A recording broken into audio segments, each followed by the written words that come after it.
দেখো বন্ধুরা, এনার সাথে আজকে পরিচয় করে দিই। ইনি হচ্ছেন ভদ্রেশ্বর সর্দার।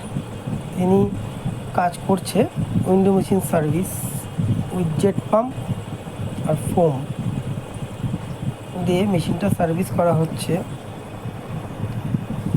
এনার নাম হচ্ছে ভদ্রেশ্বর সর্দার। তো মেশিনটা আমরা জেট পাম্প লাগিয়ে নিয়েছি।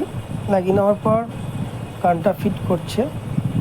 ফিট করার পর প্রেশার পাম্প দিয়ে ভালো করে উইন্ডো মেশিনটাকে ফোম দিয়ে কিছুক্ষণ রেখে ভালো করে সার্ভিস করা হবে। দেখা যাক। এই মেশিনটার পাম্পটা খুব প্রেশার খুবই ভালো। দেখো, প্রথমে দেওয়া হচ্ছে ফোম, একটু শেক করে নিয়ে তারপর পুরো কয়েলের মধ্যে ফোমটাকে ভালো করে লাগিয়ে নেওয়া হচ্ছে। লাগিয়ে নেওয়ার পর কিছুক্ষণ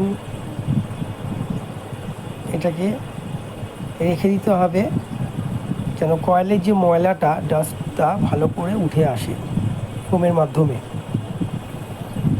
তারপরে যখন জল মারা হবে, জল মারলে ইজিলি ওটা ক্লিন হবে এবং শাইনিং করবে কয়েলটা। মেশিনের ওপরটা এবং ভেতরটা ভালো করে পরিষ্কার করা হচ্ছে। অবশ্যই মোটরের মধ্যে দেখো কভার লাগানো আছে, নাহলে মোটরের তারের ভেতর দিয়ে যদি জল চলে যায় তাহলে কিন্তু মোটরটা জ্বলে যাবে, বার্ন হয়ে যাবে। এটা সাবধানতা বজায় রাখবে। আর জল মারার সময় রিফ্লেক্ট করে যেন মোটরের ভিতরে জল না যায়, তাহলে কিন্তু অবশ্যই মোটর জ্বলতে বাধ্য। এইগুলো মনে রাখবে। আর এই মেশিনটা যে কয়েলে দেখো ডান দিকে যে জল মারছিল, সেই জায়গাটা কয়েলটার নিচে বেসটা, লোহার বেসটা রাস্টেড ছিল। তো অবশ্যই এরকম কিছু দেখলে কাস্টমারকে ইনফর্ম করবে, নইলে কিন্তু পরবর্তীকালে তোমাদের কিছু বলতে পারে কাস্টমার। তো এটা সাবধানতা। দেখো, ভালো করে ইনডোর কয়েলটাকে 45 ডিগ্রি অ্যাঙ্গেলে মারা হচ্ছে আর ময়লাটা বেরাচ্ছে। আমরা বাঁ দিক দিয়ে চেষ্টা করছিলাম, জলটা যে বেরিয়ে যাচ্ছে দেখো লাইনটা ক্লিয়ার আছে।